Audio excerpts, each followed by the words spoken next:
Now that you understand all of the foundations of editing, let's talk about the key mistakes you want to avoid when you are filming and editing your transitions.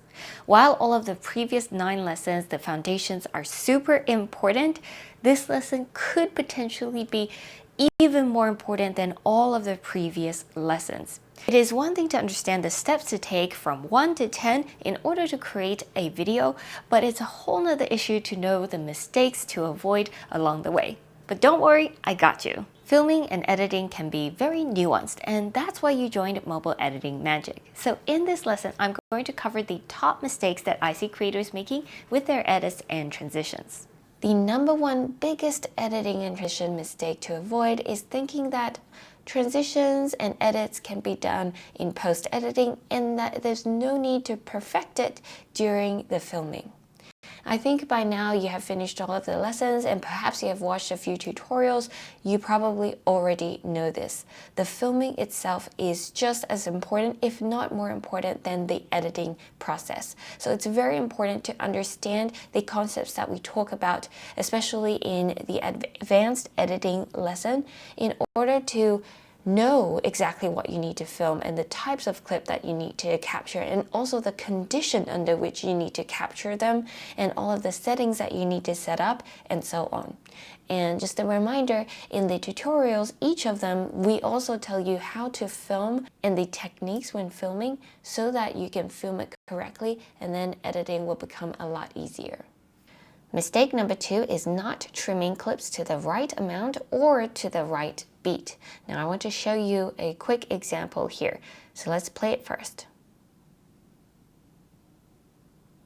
So you saw now I put this champagne in front of the camera, and the next scene I used another drink to come out. However, you can see that the camera paused on the drink for quite a long time, and it's a very jarring viewing experience, like so. And you know that, oh, there's a transition happening because it's not transitioning fast enough. So it's very important that you trim this part of the clip so that there's only a split second between the two and you're not pausing on the next cocktail so that it looks like there is a pause in between. So let's take a look at how it should be done correctly. Now, before I show anybody else's examples, I want to preface that these mistakes are very common. And if you've made any of these mistakes, that is totally fine. This lesson is made just so you can avoid these common mistakes and not a criticism on any of the people used as an example here. So these are simply suggestions on how they can improve their videos and really become a pro at editing. Now, I have seen this mistake happen a lot with not trimming the clips to the right amount or matching to the right beat with a finger snap. And I've seen this so much where people snap their finger, but they don't change the scene when they're snapping their finger. The point of the finger snap transition is to change the scene the moment you're snapping your finger. So a good example would look like this. First of all, a few things to point out. First, the hand position is almost exactly the same. There's a slight difference, but it's almost exactly the same. And when he snaps, he also changes the location. So this is how the finger snap transition really is meant to work, but I still see a lot of people snapping and then not changing the location, or their hands are all over there, like all different sizes and in all different spots in the frame. So this is very important to trim your clips to the right amount and also match it to the right beat. Here's another example of how this transition can be quickly improved. You see that when they go into the thigh, first of all, they could go even closer, it would be even better, but there's a long pause between the two clips, like this. So really, all you need to do is just pause right here, trim this part, and come out right here when the motion starts. So let's look again. It's already better. I would definitely go closer to the thighs so that you block out the camera entirely and it becomes darker, like a black color, so that it's a really, really seamless change between the two. But this is already, just by trimming it a little bit, already makes it better. Next mistake you want to avoid is filming shaky footage. Now, I think this is pretty self-explanatory. Shaky footage really affects the overall viewing experience. And although sometimes it can be more of a stylistic choice, but generally when you're doing transitions or edits, unless it's a purposeful stylistic choice, it really shouldn't be shaky, especially because phone footage nowadays can be so stable even when it's only handheld. Now, I absolutely love this creator. We're friends, but this was so shaky. It was really hard for me to watch, and it's because she was using a professional camera without a gimbal. So I would simply suggest to redo this with a phone camera so that it is a lot more steady, or to use a gimbal if you're going to film with a professional camera. Alternatively, you could also get the Sony ZV-E1. It has dynamic active stabilization and it does a fantastic job at stabilizing the footage. Next mistake is not using a tripod to film when you want the background to stay the same. So here's a quick example. You can see that he has this actually really cool transition idea where he changes outfits every time he goes out to the elevator, and I'm going to guess this is all done in the same day, but you can see at the roof there where it's jumping around. He can easily fix this by just putting a tripod outside and then filming it with the tripod on and cutting it that way, and then you won't have this sort of really jumpy effect. Here's another quick example. Now, I love this idea. I love her framing. I love her outfits and everything. I think she really did already do a good job, but it could just be improved a little bit more if she used a tripod in this spot when she changes her outfits and goes from going in to coming out. Also, another note is that because there's a lot happening in the background, there's cars driving by, there's people walking by, so when you transition from the first outfit to the next and there's a big jump like this, not only was it not on a tripod and therefore the buildings moved, etc., but also the background is completely different because suddenly there is a truck and then now you have somebody walking by. So this would be great if she could have done it maybe at 6 or 7 a.m. in the morning, although I know that even then it would be kind of difficult just because there's always traffic around there, but that would have been ideal. Here's an example of where I put it on a tripod and I used the telephone booth to change outfits, and when I went in, you'll notice I did a speed ramp so that the outfit changes are barely noticeable. Also, I made sure to keep the lighting very consistent, and even the background, there's not much moving in the background at all, and if there is, it's barely noticeable. So that's why it's so important to use a tripod when filming transitions and edits like these. Here's another example of a transition that is actually really cool by concept, this remote control transition. However, they did not use a tripod, so you can feel that it is very jumpy, not just the drinks, but also the table and the background, and the position of the hand and the remote also is inconsistent throughout. This is so easy to make perfect. All they need to do is put it on a tripod, make sure that they always put the drink in the same place, try to keep the background roughly the same, and also keep your hand position and the remote in the same location in each shot. Here's an example of a transition where I did the remote edit and I made sure to put it on a tripod, and also I was mostly standing in almost exactly the same spot, and I also try to keep my expressions the same. So it's very important to make sure you put it on a tripod if you're creating transitions like this. Next mistake is not matching the subject in both size or position or even expression when you are making a match cut. Now here's a quick example where I used the phone to out, but then when I snapped, it jumps. So notice from here to here, the windows are in different locations and I'm also not standing in the same place. So it is all completely off, and my head is not in the same place either.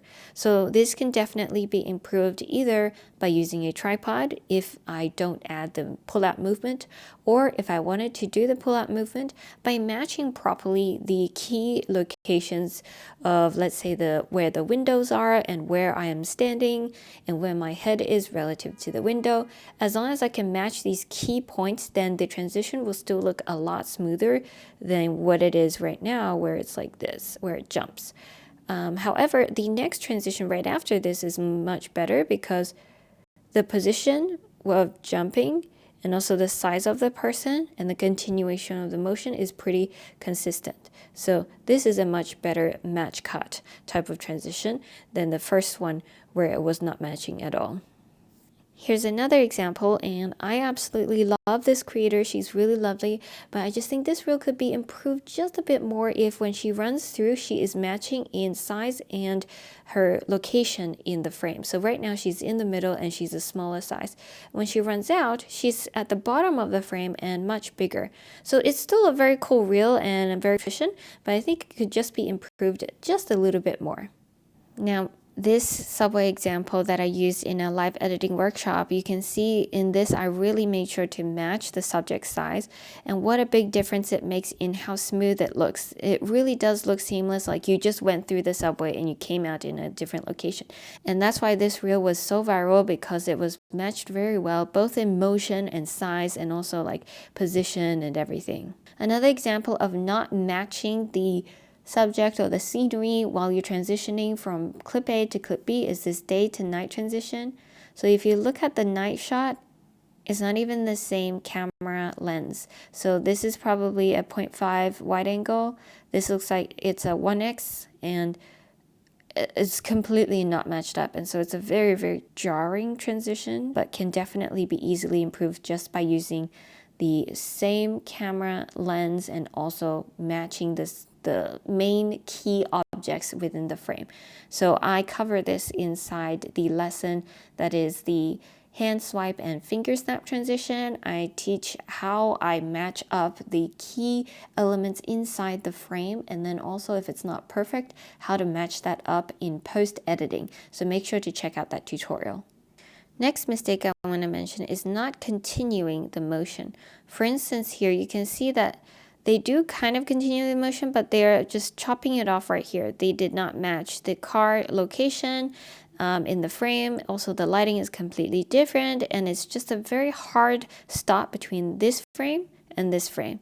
And if there were more motion, there's more continuation of the motion, or if they gotten closer to the car to block out more of the frame, then this would be a much more seamless transition. In the same way with this transition, this is a really cool idea where she wants to transition from a white outfit to a black outfit by flicking a piece of cloth in front, but she only flicked it in the first shot, and then in the second one she did not flick it. It's just holding it and then throwing it away. So when you are creating a transition through motion, you have to continue the transition from the first shot, first outfit, to the second outfit. And that's how you connect clip A and clip B. And so she has to flick the cloth with the white outfit once, and then she has to flick the cloth with the black outfit once as well. So that's how you continue the motion. And then you trim right in the middle of that motion. For instance, I also made this fabric flick transition here, right here. You can see that I went from blue to purple, and it is pretty seamless, although actually the tripod moved just a little bit, as you can see in the background. But if you're focusing on the person, you'll notice that I flick it once with the blue, and I also flicked it again with the purple outfit, and I switched right when my face was covered, right here to here, so that it's right when your face or the thing that people are focusing on is covered, and that's when you change the outfits. And also the motion is fast enough that it becomes a really seamless transition. Similarly, when I put the fabric in front of the camera like this, so flick it in front of the camera and block the camera, the next scene I did the same motion. So I flicked the fabric in front of the camera and then revealed the other outfit here and different location. So it's very, very important to continue the motion if you are trying to connect two clips with motion. Similarly, here's another travel transition where he is sort of trying to go through this wall and then come out somewhere. First of all, the size is not matching at all. This is large and then this is small, but also there is no continuation of the motion here.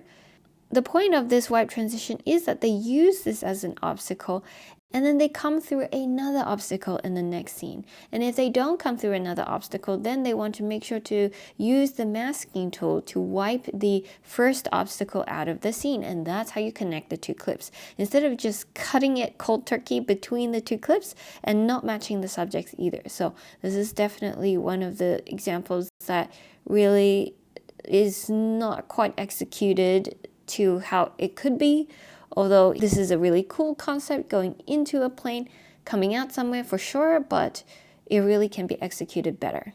Here's another example of not continuing the motion. Now, I love the idea of going from one pole to the next and showing your next location and outfit. I think it's really cute and smart, but it would just be great if the camera person could go closer to the obstacle again so that you can blur out the full frame, and then also continue the next part from this pole that is literally right in front of her, and also continue that motion so that when you come out of this pole, you're continuing from further back from behind the pole and then going forward so that you can cut between the two clips and you have that continued motion as well as that motion blur so that it will look really, really seamless and the movements would be consistent.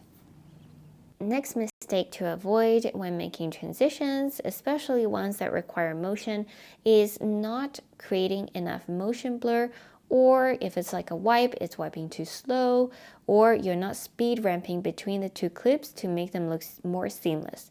Let's take a look at this example where I'm trying to do a wipe through the wall and then wipe in through another wall. Now, it's not horrible, but because you can see there's a sudden stop in the speed and change in the speed, so you can really see when I change from this wall to the next wall. So this is a really easy fix. You can speed ramp it, or when you are filming it, you can have the camera person wipe faster so there's more motion blur, and then all you need to do is trim between the two clips. You don't even need to speed ramp it if you're already filming it right and whipping it fast enough. But if you're not whipping it fast enough, then you want to make sure to go in and speed it up. So all you have to do is go into speed ramp and then speed up the curve between this first one and the second one, right? And so the second one, you also want to go in and speed up the beginning. And so now if we look at it again, it's a lot more seamless. One thing I do want to point out is that this clip here, starting from this white wall or this white door, whipping in, it's very important to whip long enough, meaning there's a very little runway between here and getting to the final subject. So when you speed ramp it, it will still look more jarring because there's very little clip to work with to speed ramp. Okay, so when you look at these two, it's okay, but it definitely could be a bit better if there was just more clip to speed ramp so that it looks smoother between the two. So that's also one thing to really take note when you're filming. Here's an example of a whip pan that is done right. So when you're whipping here, you don't even notice when it changes, right? And that's because the camera person whips fast enough. So you notice there's a lot of motion blur, you see? You don't even know when we go from outdoor, which is roughly here, to indoor, which is here, because it's roughly the same color and it's also both very blurry. So the motion blur helps to disguise the transition between the two. Again, here as well, from here to here, if you slow it down to look, you can see that we change scenes from here inside the Oculus to inside the subway here. But because there's both motion blur there, so it looks really, really seamless. And it just continues like this.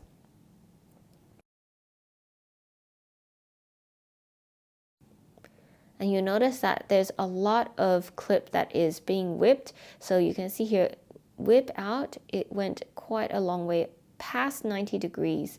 And from here, whipping a long distance into the clip. And so that's what I mean by you need more runway, you need more leeway, more filming of the wipe so that if you need to speed it up, you can, and that it would look more seamless. Now, I do want to point out this one. If you take a look at this, if you slow it down, there's motion blur here because he was moving fast enough.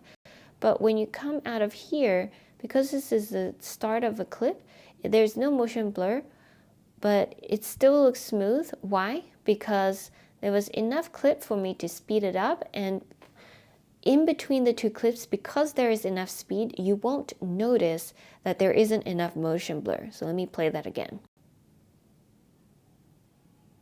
Right? So because you're able to speed it up, it still looks quite seamless. And that's really how you ensure that your whip pan transitions are really, really seamless between the two clips. Now, this is a very common mistake that I see people making. So definitely next time when you are filming these, make sure to take note. So here's an example of not speeding the clips up between the two whips. It will look very jarring like this.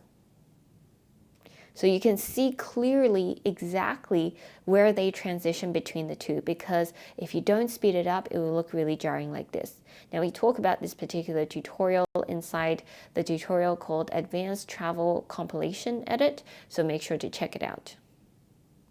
The next mistake I want to mention is somewhat similar to this mistake, but it's more about blending two clips. So the first one was using blur and speed to blend two clips, and this one is using a post-editing blend to blend two clips. So if you have two different colors and you want to blend the two clips, then you want to make sure to add that post-editing effect called blend so that they will nicely blend into each other.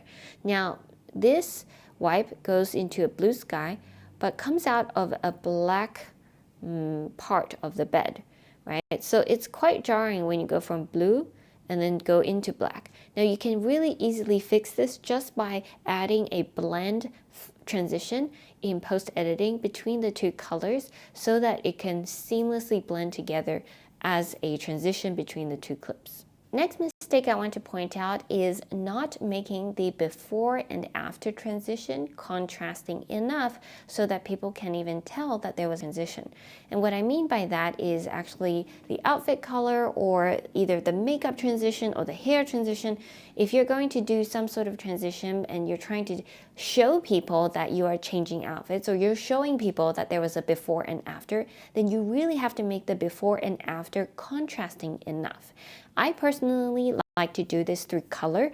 As you can see through this example right here, I chose these outfits carefully so that each outfit would never be mistaken with one other. So you can see I went from the most contrasting colors, from pink to purple to red, and also when I choose red, it's bright red so that people can clearly see the transition. And then from red to this almost shimmery black, and then from this black to a white, like a silver white, so that there is no mistake that I have transitioned and changed outfits here.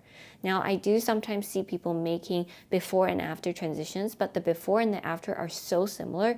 Maybe they have the exact same lip color, the same hairstyle, but they just changed a top, or maybe they changed their top but it's still similar color, or maybe the color change is not super significant, so it's not actually super obvious that there was a transition. And because it isn't obvious, people won't really notice and you won't be able to keep people's attention. Another example here of using contrasting outfits is this transition right here, where I go from a black outfit to a white outfit. And also I made sure to change my hair. It was tied up before, and then I put it down. And also the lip color, I made sure to mute the lip color here. And also the t-shirt is not just black, but it's also baggy. It's actually my husband's t-shirt. And I go from this to this so that there is more of a contrast between the two. The next mistake I want to point out is not continuing the transition in the right direction, or really not thinking too much about the direction of transitions. So you can see in this particular example, she's walking towards the left out of the frame. But then in the next scene, it comes in from the left to the right, which is kind of jarring because if you're walking through a door, you'd expect at least the wipe to continue in the same direction, right? But instead, it comes out a different direction. And then the next shot, though, is done pretty well, where she continues it and then comes out here. And she also made sure to blur this next scene with an object as well, and it's a similar color. So the transition out is definitely quite smooth and works really well. It can just be improved by making the first part move in the same direction. Now, one thing I want to point out is if she realized she made a mistake where she walked in the wrong direction and then she actually wants to switch it, it's really easy. All she has to do is go in and flip the clip when it doesn't affect the context in the clip. So very quickly, I will just demonstrate to you. You can trim it right here, split the clip, and then let's just flip the first clip. And I know because you can see the text on Instagram, etc., so it looks a bit jarring. But as long as in the context here, there aren't text that is really blaringly obvious that it has been flipped, then it actually doesn't matter too much. But look how much smoother it is if you're going in the right direction. But also what I would do is I would really make sure to leave enough space between this clip and the next clip. So I would start from even further back from the window so that I can blend the two clips. So maybe we can try and blend it and see if it might work. But I don't think there is enough clip to work with, unfortunately. But if she filmed it for longer, then you could use a transition between the two, blend it, and then achieve a more seamless look. And then it's all in the same direction, and it's a much smoother reel this way. Next mistake is not using a mask for a transition that actually requires a mask. So in this example, you can see she made the trend with the flower petals, but she reversed the order so that when she is going up, she changes outfit. I think this is a beautiful effect. However, she really could have just used a mask and then blended the two clips like I showed in the example in a live editing workshop, which again is in your bonus section of the course under live editing workshop replay. So just go check that out. It's one of the 3 tutorials that I showed. And if she just added a simple mask and added a feather to the mask, she would be able to blend these two seamlessly, but she just cut it off right here, which is such a pity because she executed this very well. Okay, it's just the editing part that wasn't done correctly. Now, along the same topic is not feathering your mask. So as you can see here, you can see a clear line that is going through the two outfits. This is an example of not feathering your mask enough, where you don't feel like it's very seamless and you feel like it's just a line going through the clip itself, and it makes it jumpy and not so much a smooth transition. So that's something very important. In our tutorials, we always show how to feather your mask, but not too much so that it blurs out some parts of the clip. So just feathering it just a little bit so that it can look more seamless and just you don't even notice that there is a mask there.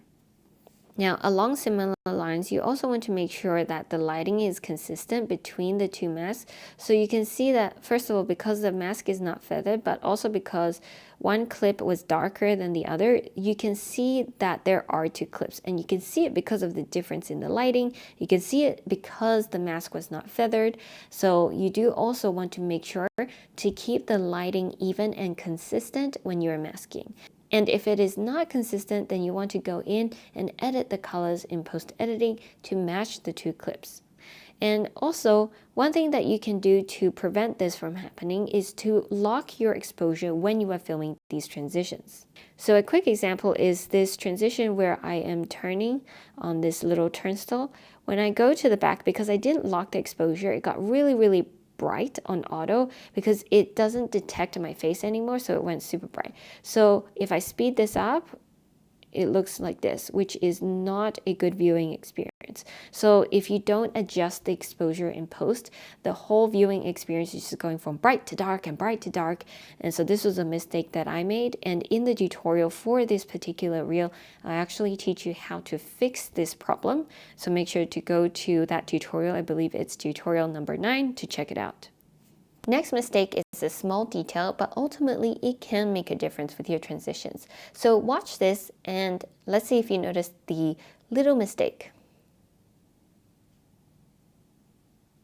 Did you catch it? So when I went into the screen, I used my right hand, but when I came out, I was using my left hand. And this is something I actually didn't notice when I was filming it, and I accidentally filmed it wrong. Otherwise, normally I would know and I would film with the same hand. Now, why does this make a difference? If you use the same hand, it will definitely be a lot smoother. So what I did instead is I used the same clip. I didn't go back and film the new clip because we already left this location, and I really liked the colors in this clip and the outfit was different. So I wanted to use this. So what I did was I just flipped it in post-editing. And now because I flipped it, I'm now using the same hand. However, if you look carefully at the way my hair is parted, you will notice that it has been flipped. But nonetheless, honestly, you can't even notice the difference. And so here I used the hat to wipe, and I made sure to continue the wipe movement in the next scene. And it continues, goes up into the sky and comes down. And again, I use my right hand here to cover the screen, and I come out of my right hand as well. And then I cover the screen again with the same hand and come out with the right hand yet again to finish the transition. So these are small details, but when you do it consistently, like right here, it will look a lot smoother because you keep using consistently the same hand. Small details make a difference in the end. Another mistake I want to mention is doing totally meaningless transitions. For example, this going into this brush and then coming out the back of my head. Yes, it is the same color and you do cover the camera completely, so it technically is a smooth transition in terms of like the technique or the color of it. However, what is the purpose of this? It doesn't really make a ton of sense for you to go into a brush and then come out of somebody's hair. It would make a lot more sense if you go into the brush and then you came out of the brush, but then you changed outfits or you completed your makeup or you're fully glammed up or something like that. So you do also want to think about the logic of your transitions as well, and whether it continues logically, not just continues well motion-wise or editing-wise, but continues well logically. This is our current list of mistakes to avoid, and as I see more, I will add more to this list. In the meantime, make sure to keep these mistakes in mind when you are creating your next edit. And don't forget to check out all of our tutorials for the nuanced details and what to avoid when filming and editing those specific reels.